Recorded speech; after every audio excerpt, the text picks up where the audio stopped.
the Hero Collective podcast. I am so glad that you're tuning in today. Thanks for joining. We are going to continue in our Neuro Prayer series that we have started 2 weeks ago. Really, the basis of this was in the quest to continue to find the answers to the questions I know that have, I don't know if I'll say plagued me, but for sure intrigued me to try to finding real lasting change in my life as a believer. Maybe you can relate that for me, when I was in church, I was going through, I was loving the word. I was connected to the church. I was in my small group. I was doing everything that I knew to do as a believer. And yet there were areas of my life I didn't see changing. And it was frustrating to me. It was frustrating because when I look in God's word and I see that, man, there's the power of God living on the inside of me. What is keeping me from changing? Why is it that I'm staying the same in so many areas of my life? Now, I would say that when I became a believer and God started to work in my life, for sure, things started to change. But are you like me, that there were certain areas of your life that you just couldn't get a handle on, like bad habits or things that were almost deeply rooted, it felt like, in your own subconscious, or what we'll talk about today, your non-conscious, right? These beliefs that seem to be like your operating system, whether it would drive you towards a propensity to be anxious or depressed, or maybe it's frustration and anger, right? Maybe it's just edginess. Maybe it had to do with insecurity or just a lack of confidence, but just feeling like you couldn't break free in these areas of learning how to see yourself differently. And you could see it having an effect on your life. That was me. I found areas of my life I just couldn't change. And so I've been on a search to find transformation ever since.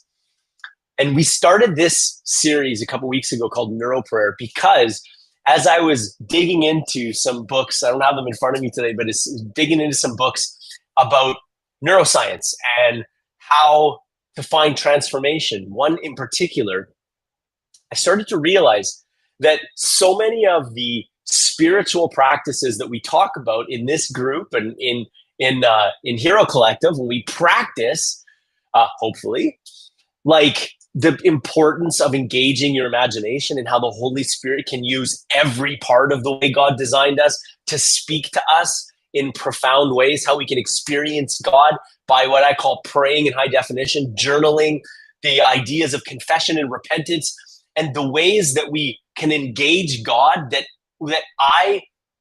started to change my life so long ago, that I found they mirrored principles in these neuroscience techniques to find transformation. And so I decided to embark on this series called Neuro Prayer. We started it 2 weeks ago and introduced it. Last week, we talked about the first pillar of the 3 pillars of this process. The first pillar is to attend. The second pillar is to assess, and the third pillar is to architect. I said that when I found these in the neuroscience books, the way that they would talk about how we change our brains is to go through 3 steps, 3 parts of this process, 3 pillars: to gather, to process, and to reconceptualize. I turned that into to attend, to assess, and to architect. We need to show up and attend to ourselves. When you think about attending something, we have to show up, we pay attention, right? These are the things we talked about last week. I'm going to talk a little bit more about them today. The second step of the process, or the second pillar, is to process our thoughts, our emotions, what we're feeling. And the last one is that we can actually change and reconceptualize or re-architect the thoughts that go through our minds. Now, is that a surprise to you? Is that something that that's surprised you? Is that something that's news to you? Do you know that your thoughts are malleable? Did you know your wiring in your brain is malleable? It's called neuroplasticity. It's actually, there's great science nowadays about how we can change our brains and how the way that we live, the things that we do, the way that we can actually actively and intentionally practice thinking and managing our thought life can change the wiring in our brain. Bro, there's hope for you and there's hope for me. And that is the exciting thing that I want to talk about when we talk about neural prayer. Okay, so we're going to talk about the attend stage again. Last week, we talked about 5 things we need to do. We said that change, real change, everything we need to know about change everything we need to know about starting change and starting transformation process. Actually, we learned in kindergarten, right? We talked about showing up. We talked about paying attention. We talked about telling the truth. We talked about cleaning up, and we talked about the buddy system. Okay, 5 areas. If you want to go and jump back in the group and go look at that video, there's even some videos where we kind of shortened down the lesson, tried to make it really succinct. Go and find those. I'm not going to get into it today, but there's one aspect of this attend step in the process, this first step in the process that I didn't talk about, and I wanted to make sure we talked about. And the frank conversation that we need to have is this, is that if we are going to change ourselves, change who we are, and when I say change ourselves, obviously talking about partnering with God, but if we are going to see change, we want to see change in our own lives. Men, we are going to have to learn to embrace our emotions. Now, I can almost hear the screaming, the deep sighs, and the clicks of people tuning off and tuning out and being like, nah, it's not worth it. I can't do it. Like, there's this misconception for us as guys that, we really don't like to deal with our emotions. Now, that's probably true. I don't know that anybody, maybe it's a misconception because I don't know that anybody really likes to deal with the hard emotions of life. But as guys, sometimes we have a hard time coming to terms with the fact that we're struggling, or we're scared, or we're anxious, or whatever. And so we have found all sorts of coping mechanisms to distract ourselves, numb ourselves, and escape from having to deal with our emotions. But today, we're going to talk about embracing our emotions, and I'm going to tell you why. So imagine that you're out camping, and you've probably, we can imagine this. If not, you've sort of seen this in survival camping, somewhere. But, when you're camping out in the wilderness, and let's say there's lots of wild animals around, there's this principle of being able to set up a rope around your perimeter around your campsite, and hanging bells or cans on the perimeter of the campsite. And as you protect the perimeter, right, your little place where you're staying in your tent, you put up these ropes or these strings with little sound makers on it. And the theory is that when you're sleeping at night, or you're hanging out in your tent or whatever, should a enemy, a wild animal or a predator, come near, they would trip the rope, you would hear it, and be able to prepare yourself to deal with the enemy in the camp. Can I just tell you that principle from survival camping, if we could grab onto it as guys and we could just embrace it, that our emotions are the bells on the string, the perimeter around our camp, that go off when there's an enemy in the camp. And what I mean by that is when there's a thought from the enemy, a lie from the enemy, a toxic thought or a negative thought that doesn't line up with who God said we are, our emotions being out of whack are the signal that there's something wrong in the camp, in our thinking. There's an enemy in the camp that we need to contend with and we need to deal with. Now, that's why we have to learn to embrace our emotions. We have to learn. When I say embrace them, I don't mean we need to learn to sit around and sing Kumbaya and find a bunch of guys to just continually just talk about our stuff with or whatever. That's not what I'm talking about. I'm not talking about, I'm not talking about that. What I am talking about is if we're serious about change, if you're tired of seeing the crappy aspects of your personality that we all have in your life affecting the people around you or affecting you. Maybe it's ways you think about yourself that you just stuck in and you can't get rid of, and it causes you feelings of anxiousness or depression or loneliness or sadness. Or maybe it's just living with edginess. It's waking up and feeling like the weight of the world is on your shoulders. It's fear and it's doubt. There's so many different things. Here's what you need to know. Neuroscience has told us and proven to us that inside of our thoughts, our emotions are tied to it. And so when you begin to physically sense something, a physical emotion, as a thought that's rooted in your non-conscious mind, starts to come into the subconscious part of your mind, and then into the conscious part of your mind, as it comes up, as you can imagine, like a tree with roots, and then the trunk is like our subconscious, and then our conscious is like the leaves and the branches. Okay, if you actually look at a thought, that they can actually see thoughts, because thoughts are actually made up of all sorts of little structures in your brain. You can actually see a thought, and it looks like a tree. And if you can imagine that as a thought comes from the non-conscious into the subconscious, it brings with it an emotion. And if it's a negative emotion, then it's fair to say that the thought that's going to be coming into your mind, in your conscious mind, in about 10 seconds, is something that's negative, that when it's conscious, when you're conscious of it, you have the ability to change it. Okay? So again, I'm going to say this like the rope with the bells.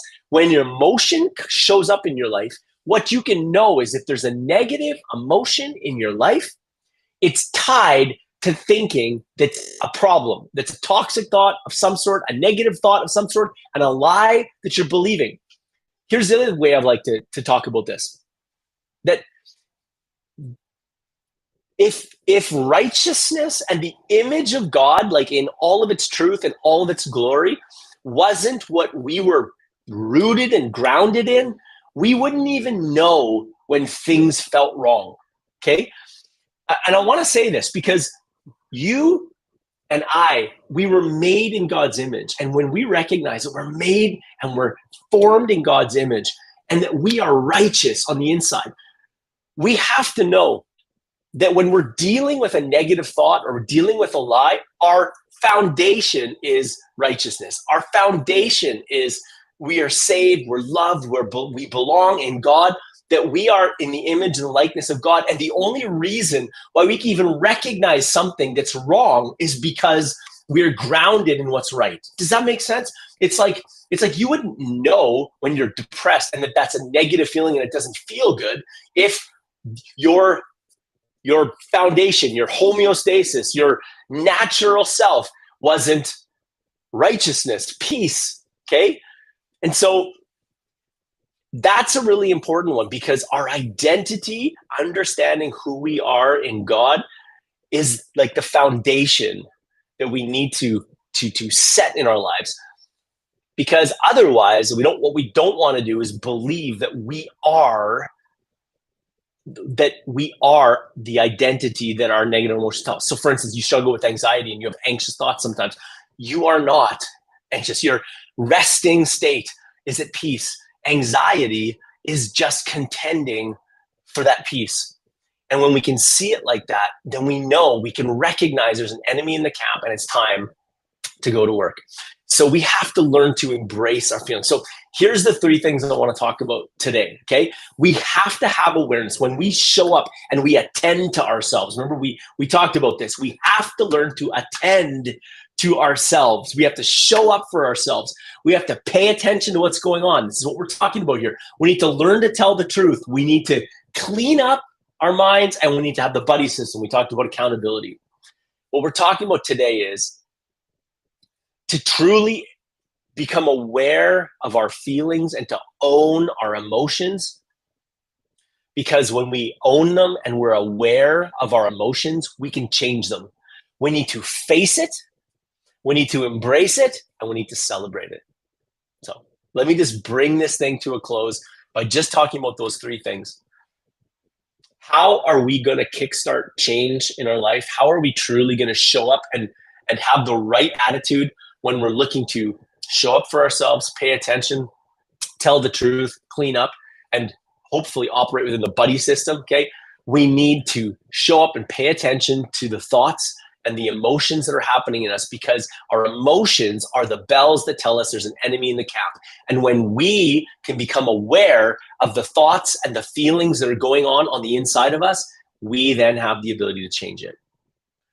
Here's what happens when we're, a lot of times when we're not aware of things, or when we're what's the word? We're misfiring in this process, okay? The reason why so many of us don't change is probably two main reasons. The first one is just the fear of dealing with your emotions, being real about your emotions. Because again, as men, we're not supposed to be weak. We're not supposed to be sad. We're not supposed to be scared. And so we a lot of times being fearful of what that's going to look like to people, or what it's going to feel like even to have to face up to the reality that we're not as strong as maybe we think we are, although that's not the right idea of strength, if you ask me.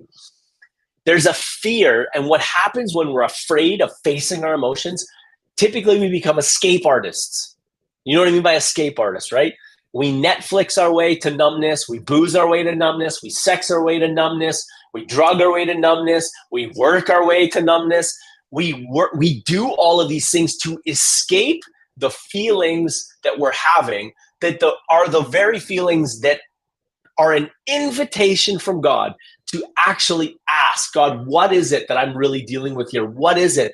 What's the thinking that's at the root of this whole thing? And instead of actually embracing it, facing it head on, okay, embracing it and celebrating it, we run, we escape, we say, get me out of here. I don't want to deal with it. And we'll drink ourselves, party ourselves, sex ourselves, Netflix ourselves, video game ourselves, to just not have to deal with the stuff that's coming up on the inside of us that's uncomfortable, okay? The second thing, it's a little less common, but the other thing that we can do, especially within our faith tradition, is basically just try to convince ourselves that we're okay. And so something comes up in our life, and maybe it's a positive confession, and maybe it's just putting on a happy face and grinning and bearing it, and just almost in a sense trying to convince ourselves that there's nothing going on in our lives. I'm okay. It's okay. Oh, yeah, everything's great. Somebody might even ask you, how are you doing? And you're not doing very good. Brother, I'm doing fine. Thanks. Never better. I appreciate that. Thank you very much. Right? And we just blitz past it. We don't give it the time and the attention it deserves to actually learn how to re-architect the thought that's causing us the stress in the first place and get to the root to root it out. Okay, so those are the two things. We can fear something. When we fear our emotions, we typically try to become escape artists and get out of it, or we can have this toxic kind of faith around it where it's like we ignore it. It's like we sweep it under the rug and we don't pay attention to it. So what do we need to do to kickstart change in our own lives and to truly attend to ourselves? When it comes to owning our emotions, we need to face them, embrace them, and celebrate them. And here's what I mean and how we do it. To face our emotions is as simple as this.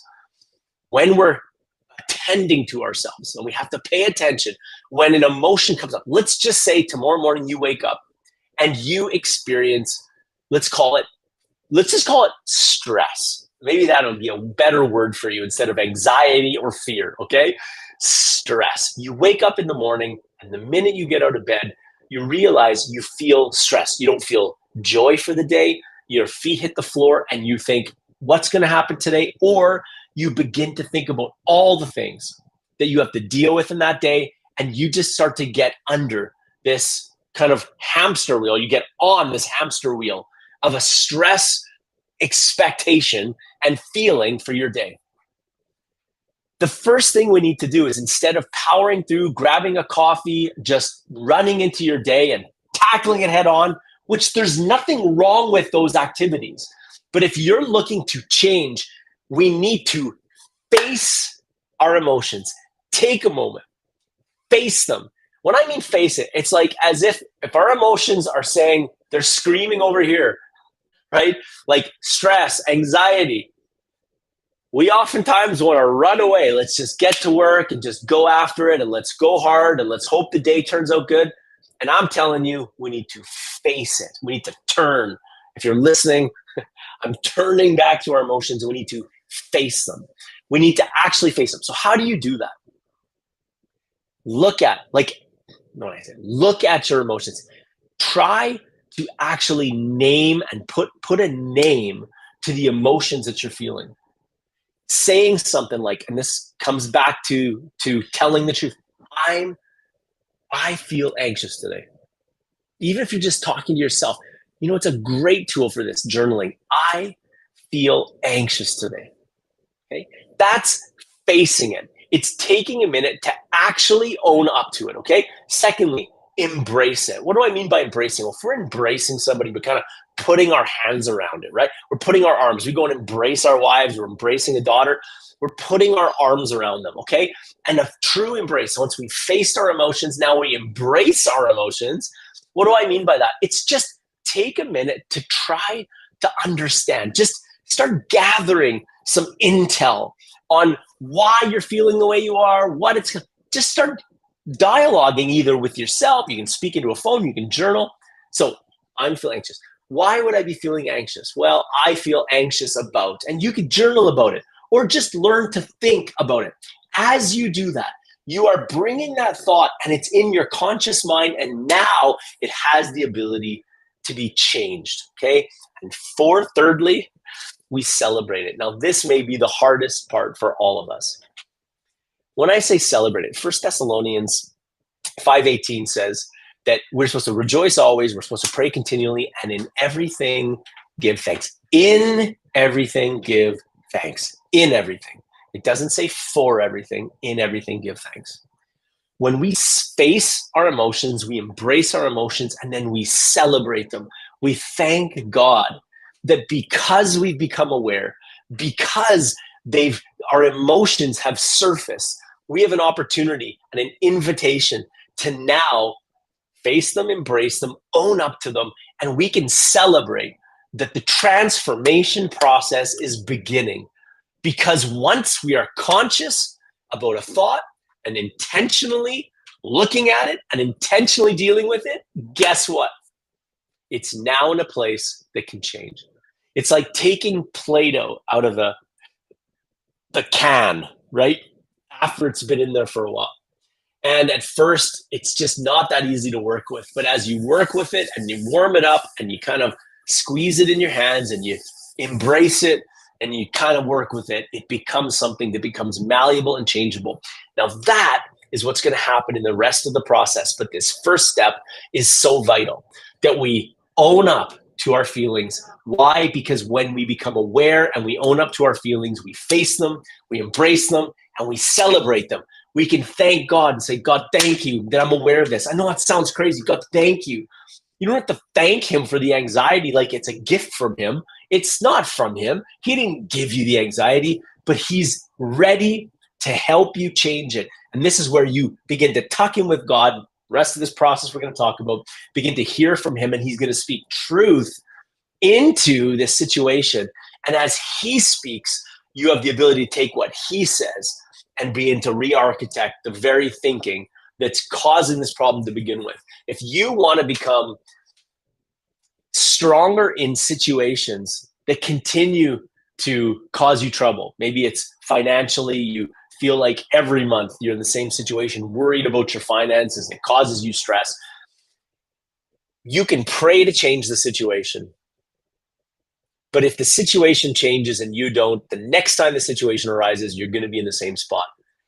But if you can take advantage of that situation and those emotions arising at that moment and begin this process of facing, embracing, and celebrating what you're dealing with, the next time it arises, you're going to be in a better place.